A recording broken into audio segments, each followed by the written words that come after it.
asosiasi kerjasama dengan Untan, ya. Untan kerjasama dengan asosiasi, nanti sertifikatnya itu rata-rata asosiasi dan penyelenggara, ya, Untan katakanlah begitu, ya. Jadi ini sangat bisa Bapak untuk dosen-dosen internal yang dinilai oleh pimpinan itu bisa mengajar, ya, punya kualifikasi, itu diminta bisa mengajar, lalu kemudian nanti ada pelatihannya gitu.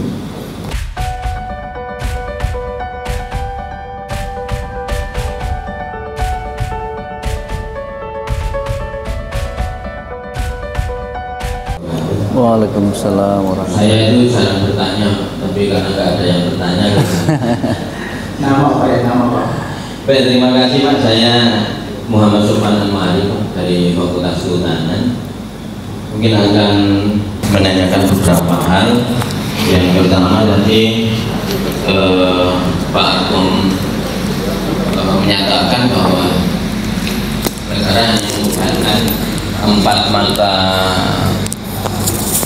4 mata kuliah dengan 8 SKS begitu Pak ya.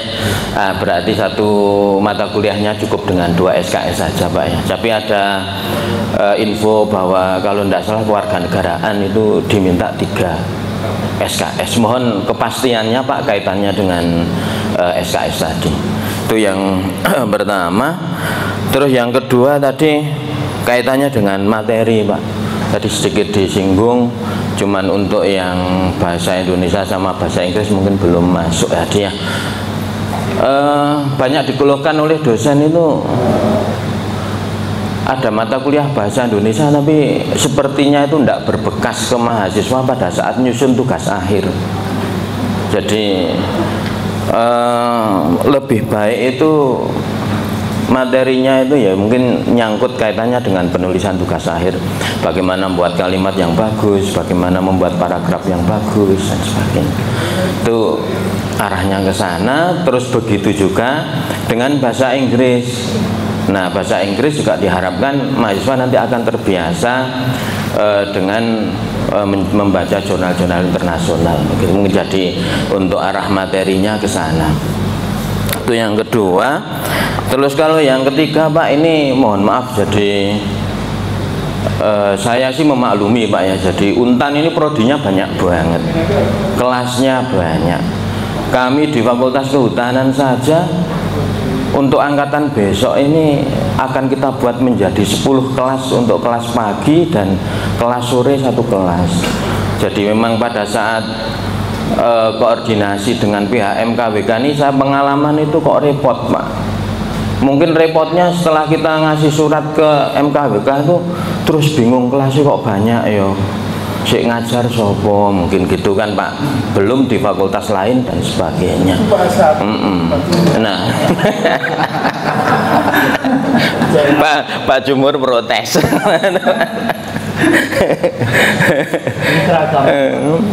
Nah, sehingga sebenarnya sejak Pak WR yang lalu saya sudah mengusulkan Pak tadi kaitannya dengan siapa yang layak untuk ngajar nonton ya Pak. Jadi saya mengusulkan kalau tidak salah di fakultas kami juga ada beberapa dosen yang backgroundnya tetap kehutanan, tapi mereka ikut sertifikasi untuk menjadi dosen pengajar itu loh Mbak.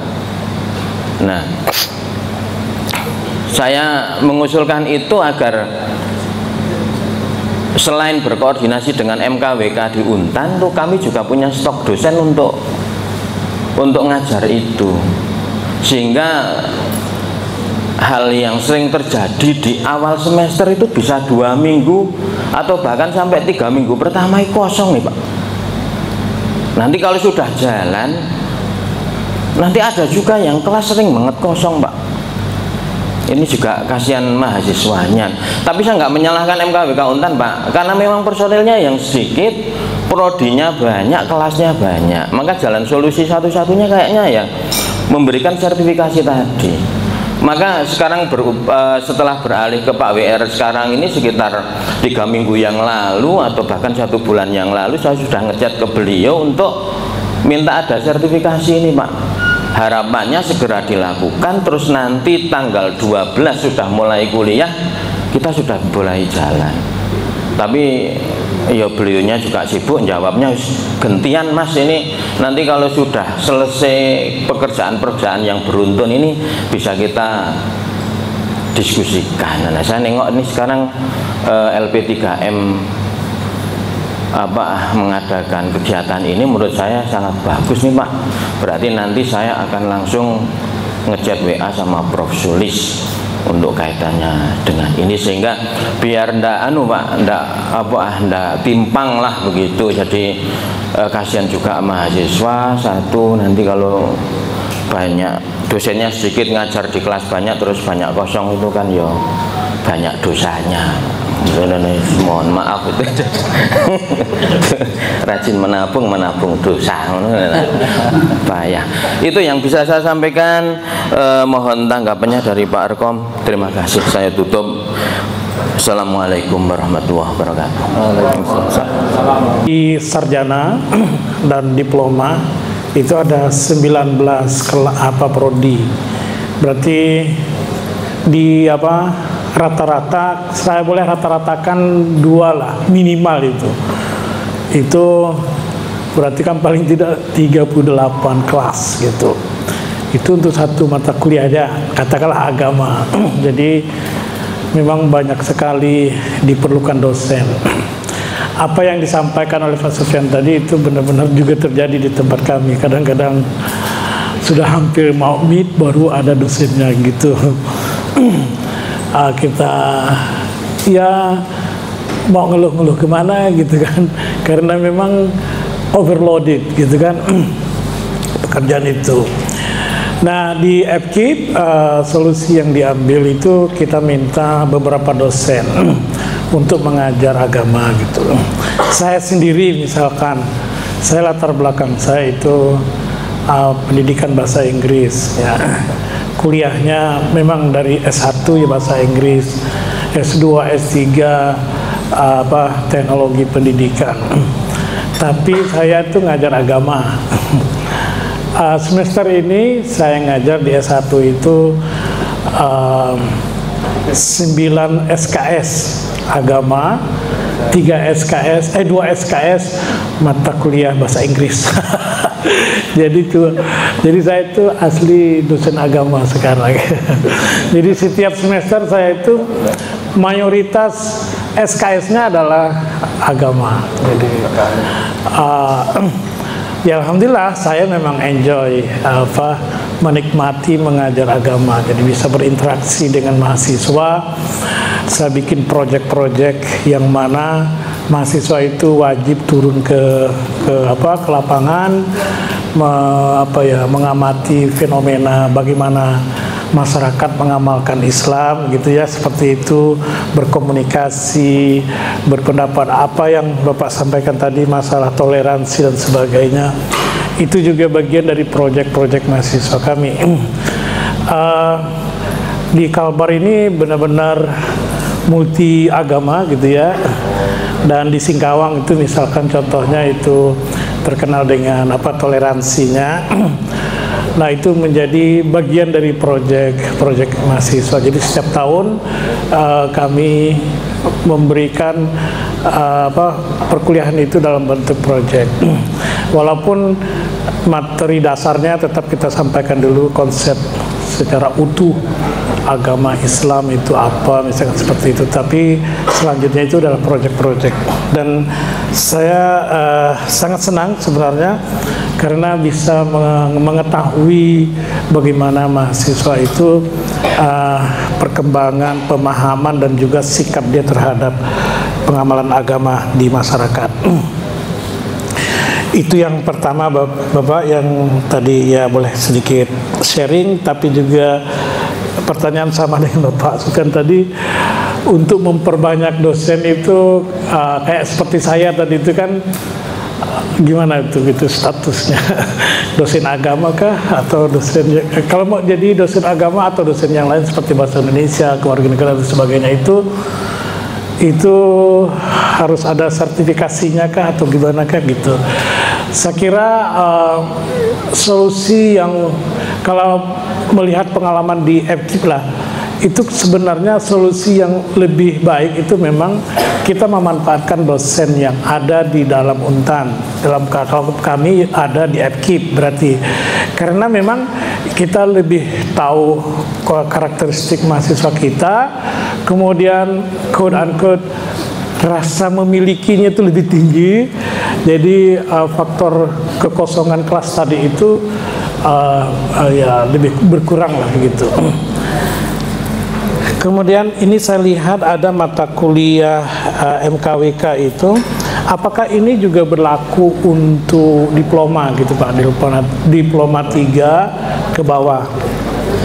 Kalau masalah SKS sepertinya bisa diatur kan di sini.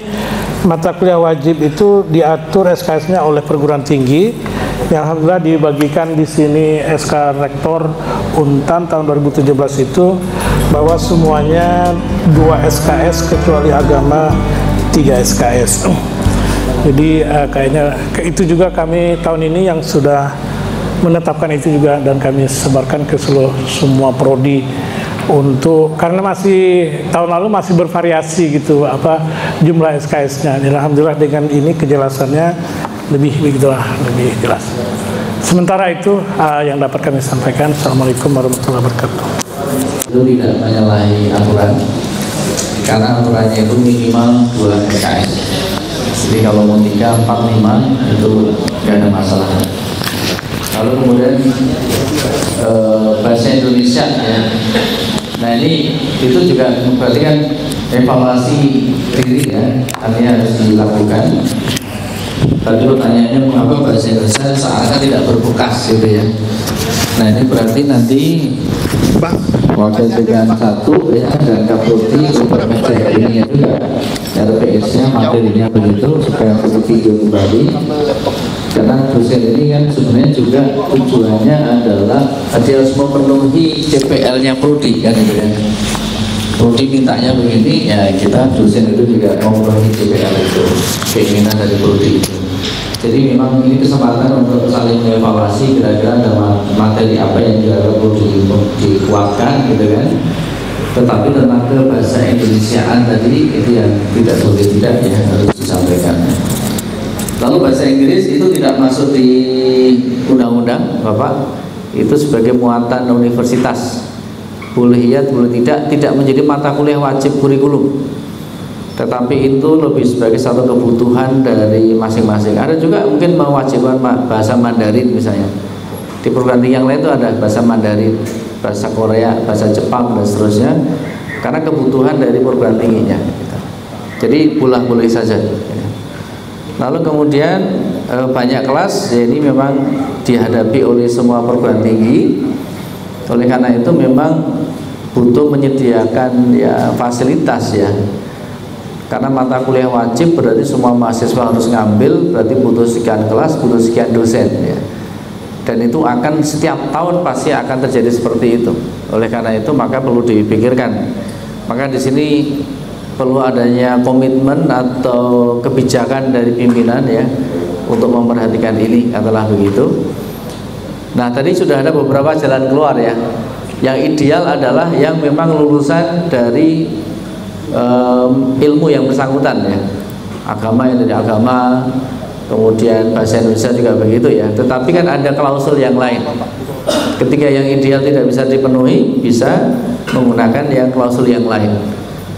Maka tadi pertanyaan, boleh nggak melatih atau mensertifikasi dosen yang tidak lulusan PKN? Boleh-boleh saja. Ada pelatihan itu. Dan kami asosiasi menyediakan diri untuk bekerja sama membuat pelatihan itu ya. Ini sudah kita lakukan dulu di UB ya. Lalu kita lakukan juga di Unpad ya. Kita ada program pelatihan 32 jam. Ini juga kita rencanakan di bulan Agustus akan ada pelatihan yang nanti mungkin akan kita share. Ini karena belum matang ya persiapannya, belum bisa di-share, tapi rencana mau ada pelatihan itu. Tapi itu tempatnya di Jogja. Jadi ini kerjasama dengan Fakultas Filsafat ya, fakultas saya sendiri. Suatu saat bisa mungkin asosiasi kerjasama dengan Untan ya. Untan kerjasama dengan asosiasi, nanti sertifikatnya itu rata-rata asosiasi dan penyelenggara ya, Untan katakanlah begitu ya. Jadi ini sangat bisa Bapak untuk dosen-dosen internal yang dinilai oleh pimpinan itu bisa mengajar ya, punya kualifikasi, itu diminta bisa mengajar, lalu kemudian nanti ada pelatihannya gitu. Termasuk tadi bahasa agama ya. Agama ini juga kan kita tahu kadang-kadang punya basic, mungkin waktu SMA-nya gitu kan, atau dari pesantren, ini kan bisa punya basic, lalu tinggal ada pelatihan untuk penyamaan persepsi dan seterusnya. Tapi jangan sampai yang terjadi itu dosen agama itu ya asal comot ya. Ini ada dosen agama yang kurang nih, oh itu pulang haji itu suruh ngajar atau pulang umroh suruh ngajar, belum tentu kan bisa mengajar gitu kan. Nah seperti itu misalnya. Jadi tetap harus ada pelatihan. Lalu kemudian tadi yang dari Bapak FKIP ya, Pak Urais Salam ya. Tadi disampaikan ada banyak prodi ya, sama tadi hampir sama begitu. Bapak dari bahasa Inggris ngajar agama. Itu kriteria yang kanan tadi Pak. Jadi boleh saja. Asal tadi ada rekognisi ya dari pimpinan bahwa yang bersangkutan itu memang bisa mengajar agama. Intinya jangan sampai karena nggak ada dosennya lalu mata kuliah itu nggak ada gitu kan. Mata kuliah harus tetap ada, maka ada 3 layer tadi. Ini yang ideal, kalau enggak yang kemudian ya dosen yang dilatih, kalau enggak ya dari praktisi gitu kan. Yang kemudian di situ ada rekognisi masa lampaunya. Yang bersangkutan memang qualified untuk mengajar. Nah harapannya memang yang satu, tapi kalau tidak bisa layer yang lain. Lalu pemanfaatan dosen internal jadi sama ya, artinya mungkin dari dosen-dosen yang ada bisa diinventarisasi. Wah ini kira-kira bisa ngajar agama, ini bisa ngajar Pancasila, kewarganegaraan, bahasa Indonesia begitu. Lalu kemudian Untan menyelenggarakan pelatihan untuk dosen-dosen. Lalu apakah juga untuk diploma? Iya. Jadi aturan ini untuk S1 dan untuk diploma.